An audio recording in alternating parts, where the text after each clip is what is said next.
بسم اللہ الرحمن الرحیم۔ سامعین کرام، آپ سن رہے ہیں اردو کہانی خواب اور حقیقت، اور آپ سن رہے ہیں اس سلسلے کی پہلی قسط۔ مجھے امید ہے آپ کو میری یہ کاوش پسند آئے گی۔ آپ نے اگر ابھی تک میرا چینل مائی وائس سبسکرائب نہیں کیا تو ابھی میرے چینل کو سبسکرائب کر کے بیل نوٹیفیکیشن آن کر لیجئے تاکہ آنے والی ہر نئی کہانی کی اطلاع بر وقت آپ تک پہنچ سکے۔ کوئی 1 مہینہ گزرا، بڑے لمبے عرصے بعد اپنی نہری زمینیں دیکھنے کے لیے گیا۔ وہاں ایک بڑے ہی پرانے یعنی جوانی کے ساتھی سے ملاقات ہو گئی۔ ہندوستان کے ایک تھانے میں میرے ماتحت محرر ہیڈ کانسٹیبل ہوا کرتا تھا۔ پھر جب مجھے CIA میں بھیجا گیا تو میرا یہ ساتھی وہاں پہلے سے موجود تھا اور ASI ہو چکا تھا۔ اس کے ساتھ یہ ملاقات 7-8 سال بعد ہوئی تھی۔ تقریباً 1 سال وہاں ساتھ رہا۔ وہاں سے جدا ہوئے تو آدھی صدی بعد اب ملاقات ہوئی۔ بوڑھا تو میں بھی ہو گیا، لیکن میرے اس پرانے ساتھی کے چہرے کو بڑھاپے اور پریشانیوں نے بالکل ہی بدل ڈالا ہے۔ جہاں میری زمینیں ہیں وہاں سے وہ گزر رہا تھا تو اس نے مجھے دیکھ لیا اور مجھے پہچان لیا۔ میں اسے اپنے ساتھ لے آیا، رات وہیں گزارنے کے لیے اسے روک لیا۔ رات کو ہم جوانی کی اور سروس کی یادیں تازہ کرتے رہے۔ یہ شخص زندہ دل جوان ہوا کرتا تھا۔ اس نے ایک تفتیش کے دوران ایک معاشقہ بھی لڑایا تھا۔ یہ دلچسپ داستان آپ کو پھر کبھی سناؤں گا۔ ملک صاحب، اس نے کہا، آپ کو CIA کا وہ کیس یاد ہے جس میں ایک ہندوانی ماری گئی تھی؟ ذرا اور یاد کراؤ نواز بھائی۔ میں نے اس سے کہا، ہندوانیاں تو کئی ماری گئی تھیں۔ میرے اس پرانے ساتھی نواز خان نے اس کیس کے متعلق 1-2 باتیں ہی کی تو مجھے سارا کیس یاد آ گیا، اور یہ بھی یاد آ گیا کہ یہ کیس میری ذاتی ڈائری میں درج نہیں بلکہ ان کاغذات میں ہے جو میں نے پٹواریوں کی طرح بستے میں باندھ کر رکھے ہوئے ہیں۔ 12-14 دن وہاں چک میں گزار کر واپس اپنے گاؤں آیا تو بستہ کھولا۔ یہ کیس میرے ذہن سے نکل گیا تھا۔ پرانے بوسیدہ کاغذات میں سے 4 فل سکیپ لکیر دار کاغذ نکلے۔ یہ اس کیس کا اختصار تھے۔ چند فقرے ہی پڑھے تو مجھے سارا کیس یاد آ گیا۔ پھر میں نے یہ کیس جو اپنی یادداشت کے لیے لکھا تھا سارے کا سارا پڑھا تو مجھے اس کی چھوٹی چھوٹی تفصیلات بھی اس طرح یاد آ گئیں جیسے میں نے ابھی اس کی تفتیش ختم کی ہو۔ یہ دلی کے پہاڑ گنج کے علاقے کا کیس تھا۔ میں اس وقت CIA کے سٹاف میں تھا۔ ایک جوان ہندو لڑکی قتل ہو گئی تھی۔ متعلقہ تھانے میں تفتیش ہوتی رہی لیکن کوئی سراغ نہ ملا۔ اگر یہ لوگ معمولی سے لوگ ہوتے تو قاتل پکڑا جاتا یا کیس عدم پتہ قرار دے دیا جاتا، لیکن مقتولہ کا باپ اور اس کے خاوند کا باپ بہت بڑے سیٹ تھے اور دونوں سیاسی میدان کے آدمی تھے۔ مطلب یہ کہ دونوں بڑی اونچی سوشل حیثیت والے تھے۔ مقتولہ کے باپ کی کوشش سے یہ کیس CIA کو دے دیا گیا۔ اس کی تفتیش مجھے اور ایک انگریز انسپیکٹر کو دی گئی۔ ہم سب سے پہلے متعلقہ تھانے میں گئے اور SHO سے کیس کی فائل لی جو پہلے انسپیکٹر والٹر نے دیکھی، لیکن تمام تر ضمنیاں اردو میں لکھی ہوئی ہونے کی وجہ سے اس نے فائل مجھے دے دی۔ دوسرے انگریز افسروں کی طرح والٹر بڑی اچھی اردو بول سکتا تھا لیکن پڑھ نہیں سکتا تھا۔ کیس پڑھ کر میں نے انسپیکٹر والٹر کو سنایا۔ پھر ہم دونوں نے متعلقہ تھانے کے SHO انسپیکٹر نروتم داس سے سوال جواب کیے جیسے اس واردات کا وہ مشتبہ ہو۔ انسپیکٹر والٹر انگریز ہونے کی وجہ سے ہمارا بادشاہ تھا، اس لیے اس کے منہ میں جو بات آتی تھی وہ کہہ ڈالتا تھا۔ اس نے انسپیکٹر نروتم داس کے منہ پر کہہ دیا کہ یہ اس تھانے کی گڑبڑ ہے، ورنہ تفتیش کوئی مشکل نظر نہیں آتی۔ مجھے یہ مشکل نظر آ رہی تھی کہ واردات کو 1 مہینہ گزر گیا تھا، اس لیے اب ہمیں اسی ہندو انسپیکٹر کی مدد لینی تھی۔ یہ تو پولیس کی دلچسپی کی باتیں تھیں۔ میں آپ کو یہ سناتا ہوں کہ واردات تھی کیا۔ ایک سیٹ خاندان کی ایک لڑکی جس کی شادی کو ابھی 1 ہی سال گزرا تھا اس طرح قتل ہو گئی کہ ڈبل بیڈ پر رات کو مردہ پائی گئی۔ انسپیکٹر نروتم داس کے بیان اور FIR کے مطابق ہمیں یہ معلوم ہوا کہ خاوند باہر گیا ہوا تھا۔ وہ رات 11-11:30 بجے کے درمیان واپس آیا تو اس کی بیوی پلنگ پر مردہ پڑی ہوئی تھی۔ اس کے خاوند نے دیکھا کہ ایک اٹیچی کیس کھلا ہوا تھا، اس میں اس کی بیوی کے زیورات رکھے ہوئے تھے اور اسی اٹیچی کیس میں چند ہزار روپے نوٹوں کی صورت میں بھی پڑے ہوئے تھے۔ یہ سب مال غائب تھا۔ پوسٹ مارٹم رپورٹ میں موت ہاتھوں سے گلا گھونٹنے سے لکھی گئی تھی اور یہ بھی لکھا گیا تھا کہ مقتولہ کے ساتھ اور کوئی زیادتی نہیں ہوئی۔ اس سے یہ ظاہر ہوا کہ قتل کا باعث ڈکیتی ہے۔ انسپیکٹر نروتم داس نے یہ تصدیق کروا لی تھی کہ مقتولہ کا خاوند اپنے باپ کے پاس بیٹھا رہا تھا۔ اس کے باپ کا بیان بھی شامل تھا۔ وہ کوئی اپنا حساب کتاب کرتے رہے تھے۔ یہ بھی معلوم ہوا کہ مقتولہ اپنے خاوند کے ساتھ اس کے ماں باپ سے الگ ایک مکان میں رہتی تھی۔ یہ بھی واضح تھا کہ مقتولہ کی اپنے سسرال کے ساتھ کوئی ناراضگی نہیں تھی۔ اس کا خاوند اپنے ماں باپ کی رضامندی سے اپنی بیوی کے ساتھ الگ رہتا تھا۔ تھانہ انچارج انسپیکٹر نروتم داس نے اسے ڈکیتی کی واردات یا قتل برائے ڈکیتی لکھ کر تفتیش کو اس لائن پر ڈال دیا تھا۔ اس نے پیشہ ور ڈکیتوں اور مشتبہوں کو اکٹھا کر لیا۔ اس لحاظ سے وہ تفتیش ٹھیک کر رہا تھا، لیکن مقتولہ کا باپ کہتا تھا کہ یہ صرف قتل کی واردات ہے اور مقتولہ کو اس کے خاوند نے قتل کیا ہے۔ اسی کی کوششوں سے کیس CIA کے حوالے کیا گیا تھا۔ ہمارے پاس کیس آنے کی ایک وجہ تو یہ ہو سکتی تھی کہ مقتولہ کے باپ کے پاس کوئی ایسی قابل یقین شہادت تھی جسے متعلقہ تفتیشی افسر نظر انداز کر رہا تھا، یا اس شخص کا اثر و رسوخ اتنا تھا کہ اس نے کیس CIA کے حوالے کروا دیا۔ ہمیں سب سے پہلے مقتولہ کے باپ سے ملنا تھا۔ ہم نے اسے اور مقتولہ کے خاوند کو بلوانے کا حکم جاری کر دیا۔ میں ایک بات ضرور کہوں گا کہ اس تفتیش کا کریڈٹ صرف مجھے نہیں ملنا چاہیے۔ انسپیکٹر والٹر سراغ رسانی اور تفتیش کی خصوصی مہارت رکھتا تھا۔ مجھے اعتراف ہے کہ میں نے اس سے 2-3 ایسے ڈھنگ سیکھے تھے جو کبھی میرے ذہن میں نہیں آئے تھے۔ مقتولہ کا باپ جلدی آ گیا۔ ہم دونوں انسپیکٹروں کے لیے تھانے کا ایک کمرہ الگ کر دیا گیا تھا۔ ہم نے مقتولہ کے باپ کو اس کمرے میں بٹھایا۔ اس سے پہلا سوال یہ پوچھا کہ وہ کس بنا پر کہتا ہے کہ اس کی بیٹی کو اس کے خاوند نے قتل کیا ہے۔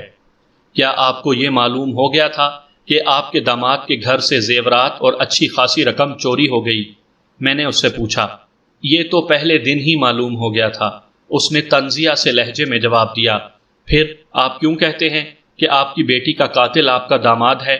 میں نے پوچھا۔ کیا آپ اسے صحیح نہیں سمجھتے کہ اس گھر میں ڈکیتی کی واردات ہوئی؟ اور کیا آپ یہ نہیں مانتے کہ ڈاکوؤں نے آپ کی بیٹی کو اس لیے قتل کیا ہے کہ اس نے شور مچانے یا مزاحمت کرنے کی کوشش کی ہوگی؟ آپ نہیں جانتے کہ یہ لوگ کتنے فریب کار اور دھوکے باز ہیں، اس نے کہا۔ اگر آپ یہ پوچھیں کہ میں جانتا تھا کہ یہ فریب کار لوگ ہیں تو میں نے ان کے بیٹے کو اپنی بیٹی کیوں دے دی تھی؟ میں اس کا جواب یہ دوں گا کہ میں سمجھتا تھا کہ یہ لوگ صرف کاروبار میں دھوکے بازی کرتے ہیں اور دوستوں اور رشتہ داروں کے ساتھ مخلص رہتے ہیں۔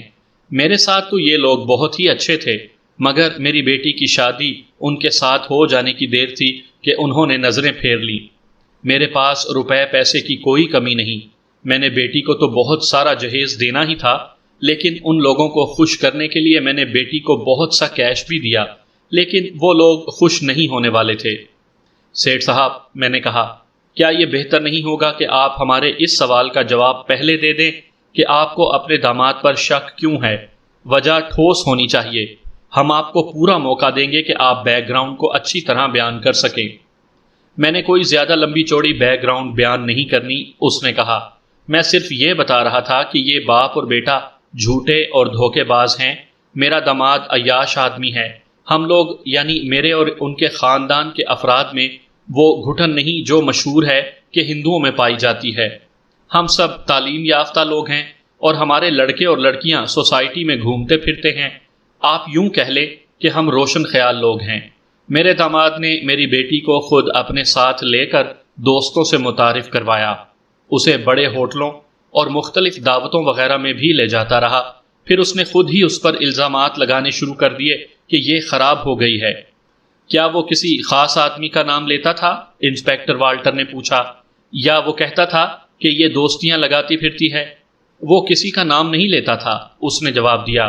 میری بیٹی جب بھی گھر آتی تھی تو یہی رونا روتی تھی کہ خاوند اس کے چال چلن پر شک کرتا ہے۔ اسی پر ان کی آپس میں جھک جھک ہوتی رہتی تھی۔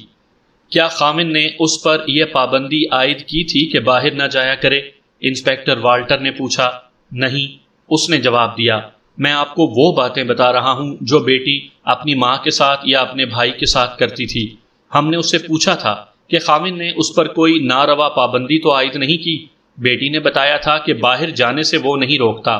سیٹھ صاحب، میں نے کہا، قتل معمولی جرم نہیں، اس کے لیے غیر معمولی طور پر حوصلہ چاہیے، یا کسی کے لیے ایسے غیر معمولی حالات پیدا ہو جانے چاہیے جن پر اس کا اختیار نہ ہو اور وہ کچھ دیر کے لیے اپنا دماغی توازن کھو بیٹھے۔ کیا کوئی ایسی بات ہوئی تھی؟ کیا آپ کی بیٹی کو اس کے خاوند نے کسی کے ساتھ ناقابل اعتراض حالت میں دیکھ لیا تھا؟ انسپکٹر والٹر نے پوچھا۔ یا ایسے ہوا تھا کہ آپ کی بیٹی اپنے خاوند کے ساتھ لڑ جھگڑ کر آپ کے پاس آ گئی اور خاوند اسے بہلا پھسلا کر اپنے ساتھ لے گیا؟ نہیں، اس نے جواب دیا۔ میں سمجھتا ہوں کہ آپ کیا پوچھنا چاہتے ہیں، یہ میں آپ کو بتا دیتا ہوں۔ میری بیٹی اس کی بات نہیں مانتی تھی۔ اس شخص نے خاصی لمبی بات کی تھی، کچھ اس نے بتایا، کچھ ہم نے پوچھا۔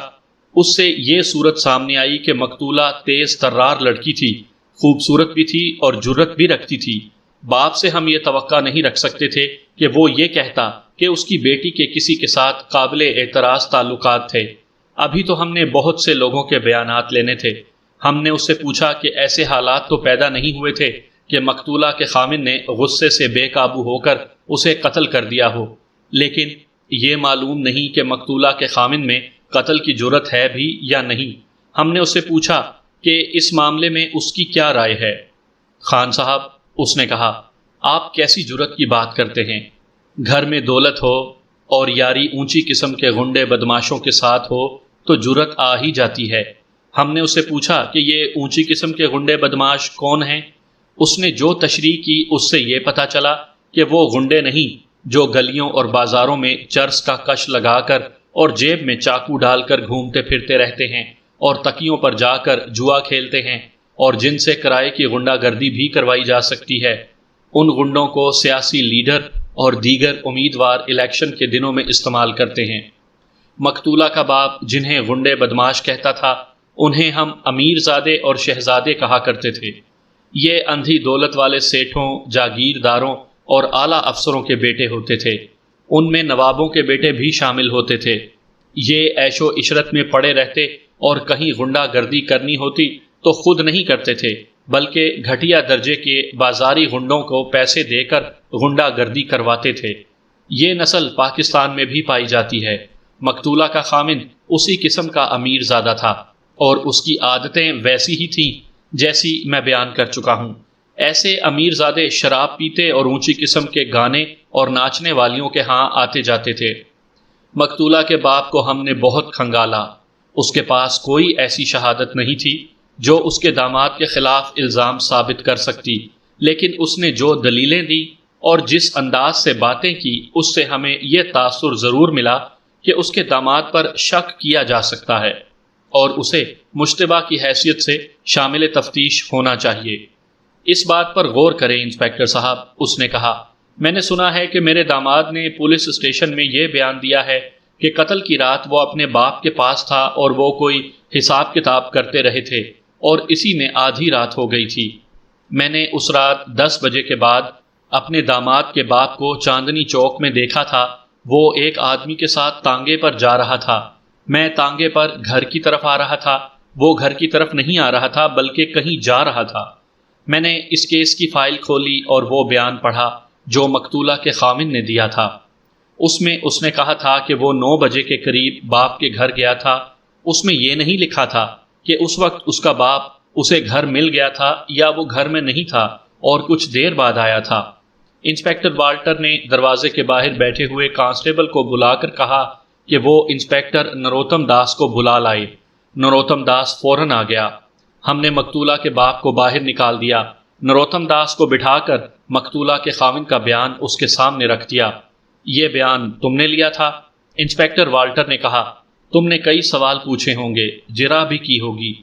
ہاں صاحب بہادر، نروتم داس نے کہا، میں نے اپنی پوری تسلی کر کے یہ بیان قلم بند کیا اور اس شخص کے دستخط لیے تھے۔ انسپکٹر والٹر نے مجھے کہا کہ میں مقتولہ کے سسر کا بیان کھول کر پڑھوں۔ میں نے اس کا بیان پڑھ کر اسے سنایا۔ اس میں لکھا تھا کہ وہ اپنے گھر میں تھا جب اس کا بیٹا اس کے پاس آیا تھا اور وہ کچھ کاروباری معاملات اور حساب کتاب کی باتیں کرتے رہے تھے اور اس نے اس کام کے لیے بیٹے کو بلایا تھا۔ اس بیان سے یہ صاف ظاہر ہوتا تھا کہ جس وقت مقتولہ کے باپ نے اس شخص کو چاندنی چوک میں تانگے پر سوار کہیں جاتے دیکھا تھا، اس وقت یہ اپنے گھر میں اپنے بیٹے کے ساتھ کاروباری باتیں کر رہا تھا۔ انسپکٹر والٹر نے نروتم داس سے کہا کہ وہ چلا جائے۔ وہ پہلے تو اٹھا ہی نہیں۔ ہم دونوں نے اس کی طرف دیکھا تو وہ آہستہ آہستہ اٹھا۔ میں اور انسپکٹر والٹر اس کے چہرے کو دیکھ رہے تھے۔ وہ اس طرح اٹھ رہا تھا جیسے وہ اٹھنا نہیں چاہتا اور کچھ کہنا چاہتا ہے۔ میں اس کے چہرے پر ایک تبدیلی سی دیکھ رہا تھا۔ کچھ کہنا چاہتے ہو؟ میں نے دوستانہ لہجے میں کہا۔ کہہ دو یار، انسپکٹر والٹر بھی اپنا یار ہے۔ ہاں ہاں، انسپکٹر والٹر نے پوچھا، کیا بات ہے؟ انسپکٹر نروتم داس آہستہ آہستہ اٹھتے یک لخت سیدھا ہو گیا اور کھسیانی سی مسکراہٹ سے کہنے لگا، کچھ نہیں صاحب بہادر، کچھ نہیں۔ وہ انسپکٹر والٹر کو سلوٹ کر کے کمرے سے نکل گیا۔ This bastard has fiddled the investigation۔ Inspector Walter نے انگریزی میں کہا، پھر اردو پر آ گیا۔ کیا تم نے اس کے چہرے کو غور سے دیکھا تھا؟ بہت غور سے دیکھا تھا، میں نے کہا۔ اس نے تو اچھا خاصا شک پیدا کر دیا ہے۔ مقتولہ کے خاوند کو بلاؤ، والٹر نے مجھے کہا۔ کانسٹیبل کو بلانے کے بجائے میں خود ہی باہر آ گیا۔ مقتولہ کا خاوند برآمدے میں بینچ پر بیٹھا تھا۔ میں نے اسے پہلی بار دیکھا تھا۔ اسے اپنے پاس بلا کر پوچھا کہ مقتولہ کے خاوند تم ہی ہو؟ اس نے پختہ سے لہجے میں جواب دیا کہ وہی مقتولہ کا خاوند ہے۔ میں اسے اندر لے آیا۔ قتل کی رات تم شام کا کھانا کھا کر اپنے باپ کے گھر چلے گئے تھے؟ انسپکٹر والٹر نے اسے کہا۔ تمہیں باپ نے بلایا تھا؟ تم جب وہاں گئے تو باپ تمہیں گھر پر ہی ملا ہوگا؟ ہاں صاحب، اس نے جواب دیا۔ میرا باپ گھر ہی تھا۔ اس نے کہاں جانا تھا؟ اسی نے تو مجھے بلایا تھا۔ تم 8 ساڑھے 8 بجے وہاں گئے ہوگے؟ ہاں صاحب، اس نے جواب دیا۔ یہی وقت تھا۔ تم نے بیان دیا تھا کہ تم تقریباً 11:30 بجے تک وہاں رہے؟ ہاں صاحب، اس نے جواب دیا۔ یہی وقت تھا۔ 8:30 سے 11:30 بجے تک تم اپنے باپ کے ساتھ رہے۔ انسپکٹر والٹر نے پوچھا، کیا تم اپنے باپ کے ساتھ تانگے پر کہیں گئے تھے؟ وہ سوچ میں پڑ گیا۔ اب اس کے چہرے پر جو تاثرات آئے وہ اس کے خلاف گواہی دیتے تھے۔ صاحب کے سوال کا جواب دو، میں نے کہا۔ یہ کوئی اتنی پرانی بات نہیں کہ اس وقت تمہارے ذہن سے اتر گئی ہو۔ میں باپ کے ساتھ اس رات باہر نہیں گیا تھا، اس نے اٹک اٹک کر کہا۔ تمہارا باپ اس رات گھر نہیں تھا، میں نے کہا۔ تمہارا تحریری بیان ہمارے پاس موجود ہے۔ اس کے مطابق تم 8:30 بجے سے 11:30 بجے تک اپنے باپ کے ساتھ رہے۔ میرے سوال کا جواب بعد میں دینا، انسپکٹر والٹر نے کہا۔ پہلے یہ بتاؤ کہ تم جھوٹ کیوں بول رہے ہو؟ آپ کو کس نے بتایا ہے کہ میرا باپ؟ پوچھنے والا کام ہم کریں گے، انسپکٹر والٹر نے کہا۔ تم صرف جواب دینے والا کام کرو۔ بولو، ہم نے کیا پوچھا ہے؟ میں پہلے بیان دے چکا ہوں صاحب، اس نے کہا۔ میں اسی بیان پر قائم رہوں گا۔ میں اپنے باپ کے گھر گیا تھا اور اس کے ساتھ اس کے گھر میں رہا تھا۔ اور تمہارا باپ اس دوران باہر نہیں گیا تھا؟ میں نے کہا۔ نہیں، اس نے کہا۔ پہلے تو اس کی زبان کانپ گئی تھی، لیکن بعد میں وہ شیر ہو گیا اور دلیرانہ لہجے میں جواب دینے لگا۔ مجھے خیال آیا کہ یہی سچا ہو سکتا ہے۔ اس کا سسر جھوٹ بول رہا ہوگا، وہ اسے پھنسانا چاہتا تھا۔ انسپکٹر والٹر کو میں نے آنکھ سے اشارہ کیا کہ اسے ذرا باہر بھیج دے تاکہ ہم آپس میں اس کے جھوٹ اور سچ کے متعلق بات کر سکیں۔ اس کے جانے کے بعد میں نے انسپکٹر والٹر کو اپنے تاثرات بتائے۔ میں ابھی کوئی رائے قائم نہیں کر سکا تھا۔ ہم دونوں نے اس شخص کے جواب دینے کے انداز اور چہرے کے بدلتے ہوئے جو تاثرات دیکھے تھے ان کے متعلق تبادلہ خیالات کیا۔ ہم نے اس نتیجے پر پہنچنا تھا کہ مقتولہ کا خاوند جھوٹا تھا یا باپ۔ اگر خاوند جھوٹا تھا تو اس پر قتل کا شک کیا جا سکتا تھا، یا یہ معلوم کرنا تھا کہ خاوند نے اگر جھوٹ بولا تھا تو کیوں بولا تھا۔ جھوٹ بلا وجہ نہیں ہو سکتا تھا۔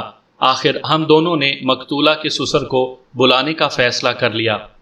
کچھ دیر بعد وہ آ گیا۔ میں آپ کو یہ بتانا ضروری سمجھتا ہوں کہ یہ اس قسم کے روایتی ہندو نہیں تھے جن کی دھوتیاں، توندیں اور سر پر لمبی لمبی بودیاں مشہور ہیں۔ یہ کوٹ اور پتلونیں پہننے والے ہندو تھے۔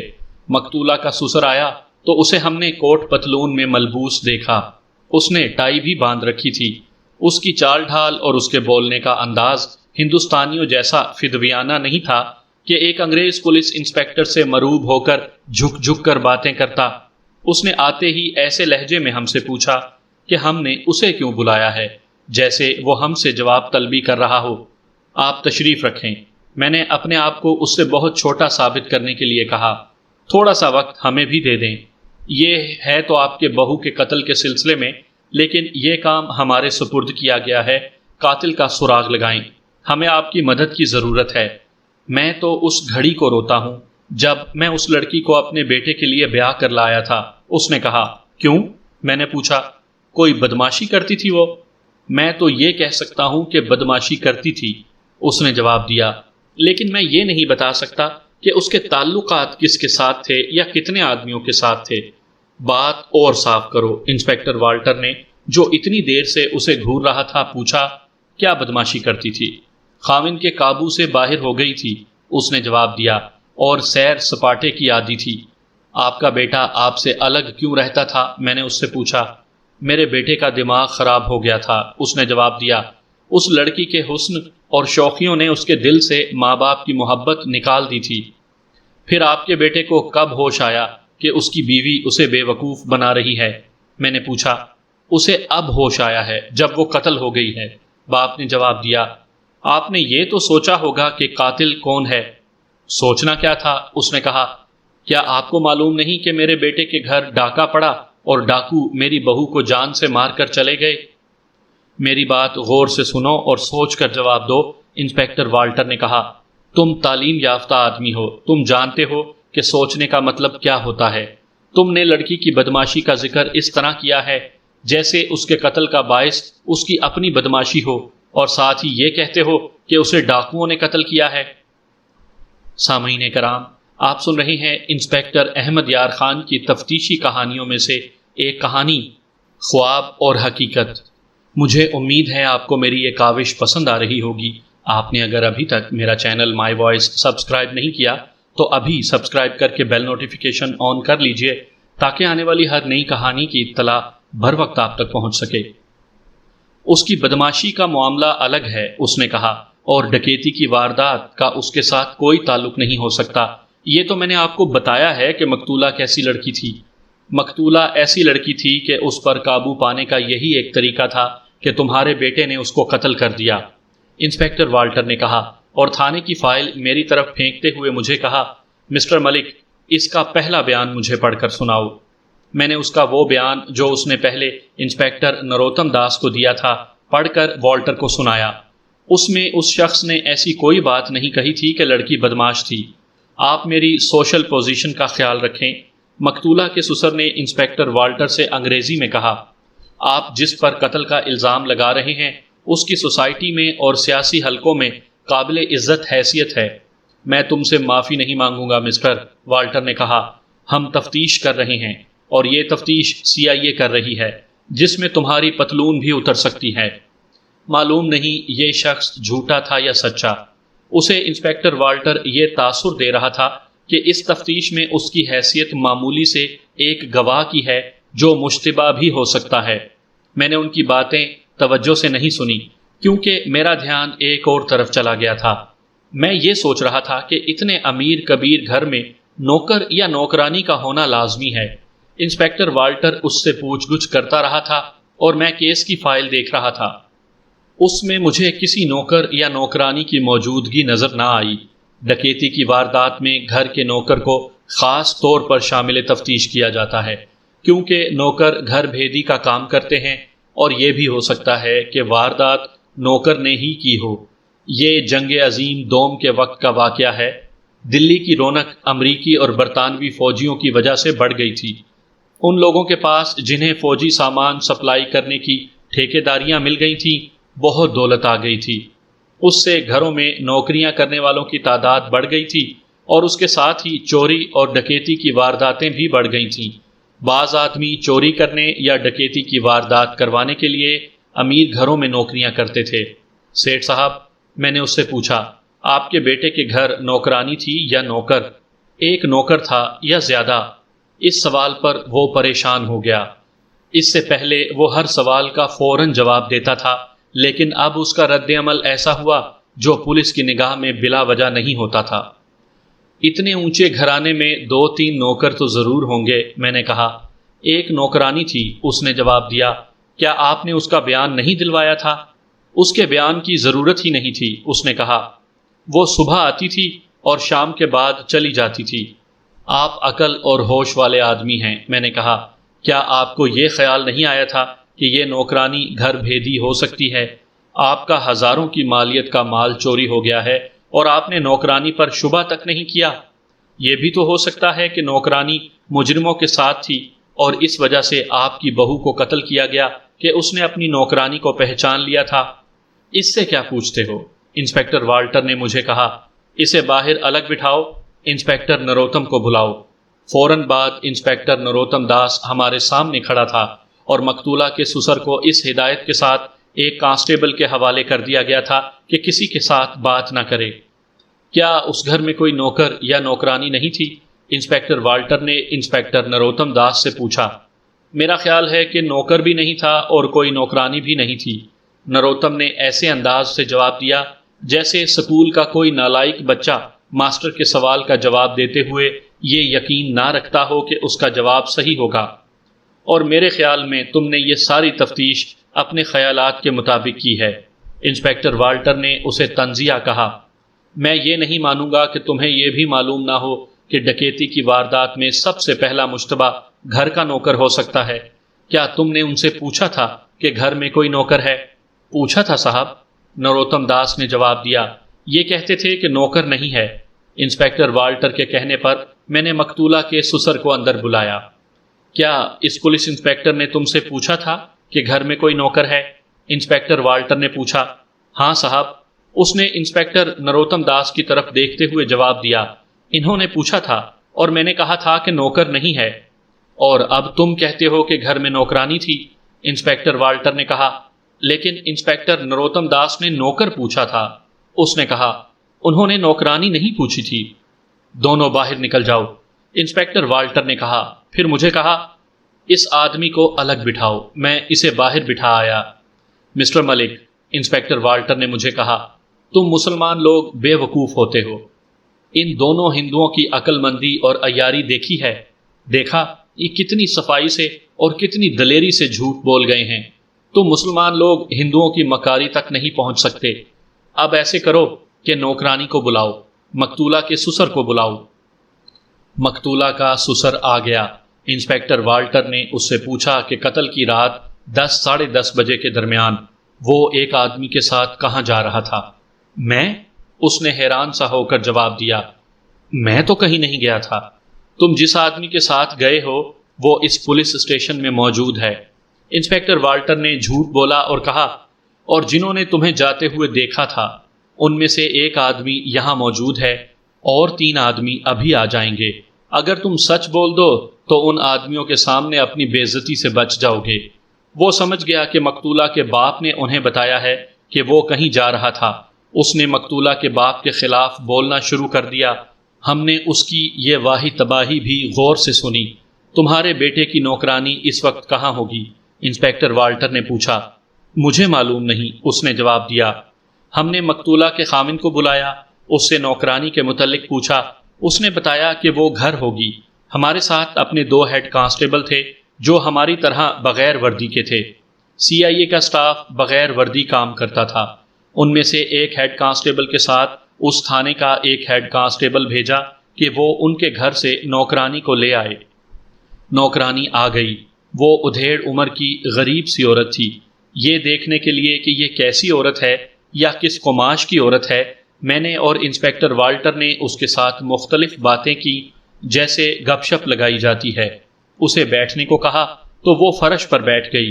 ہم دونوں نے اسے کہا کہ وہ کرسی پر بیٹھے تو اس نے ہاتھ جوڑ کر کہا کہ اس کی اتنی حیثیت نہیں۔ ہماری کوشش کے باوجود اس پر ہمارا ڈر سوار رہا۔ اتنی زیادہ باتیں کرنے کے بعد ہم یہ جان گئے کہ یہ کوئی چالاک عورت نہیں اور یہ ہیرا پھیری نہیں کرے گی۔ ہمارے پوچھنے پر اس نے بتایا کہ جس دن چھوٹا سیٹھ یعنی مقتولہ کا خامن اسے اس مکان میں لایا تھا، اس کے اگلے دن سے وہ اس گھر میں ملازم ہے۔ نوکرانی کو معلوم تھا کہ یہ اپنے ماں باپ سے الگ ہو کر اس مکان میں آیا ہے۔ پہاڑ گنج میں یہ ان کا اپنا پرانا مکان تھا۔ اس کے باپ نے بڑے اچھے علاقے میں اپنی کوٹھی بنوا لی تھی۔ ہم نے اس سے اپنے مطلب کی باتیں پوچھیں، جن میں سب سے زیادہ اہم بات یہ تھی کہ میاں بیوی کے آپس کے تعلقات کیسے تھے۔ آپ نے نوٹ کیا ہوگا کہ میں اور انسپیکٹر والٹر ڈکیتی کی واردات کو نظر انداز کر رہے تھے، یہ اس لیے کہ ہمارے سامنے شکوک آتے جا رہے تھے۔ اس نوکرانی نے بتایا کہ شروع میں مقتولہ اور اس کے خاوند کے تعلقات بہت اچھے رہے، تقریباً روزانہ شام دونوں باہر چلے جاتے اور رات دیر سے واپس آتے تھے۔ نوکرانی رات کو اپنے گھر چلی جاتی تھی۔